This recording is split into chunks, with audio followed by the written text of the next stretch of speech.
মাসিমা মালপোয়া খামু? না না, আমি মাসিমাকে না, আমার মাকেই বলেছিলাম।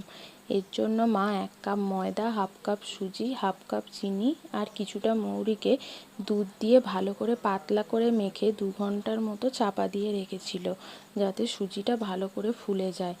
বিকেলে মা আগে 1 কাপ চিনি 1 কাপ জলেতে একটা এলাচ দিয়ে চিনির রসটা ভালো করে ফুটিয়ে শিরাটা বানিয়ে নিল। তবে রসটা খুব একটা ঘন করেনি, একটু পাতলাই রেখেছিল। এরপর মালপোয়ার ব্যাটারটার ঢাকাটা খুলে একটু বাদাম কুচি মিশিয়ে নিল।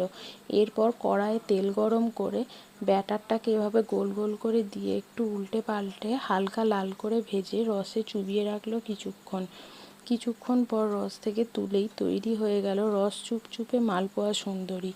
মালপোয়াটা খেতে খুব ভালো হয়েছিল। আপনারাও বাড়িতে বানিয়ে খেতে পারেন। ভিডিওটা কেমন লাগলো অবশ্যই জানাবেন। ধন্যবাদ।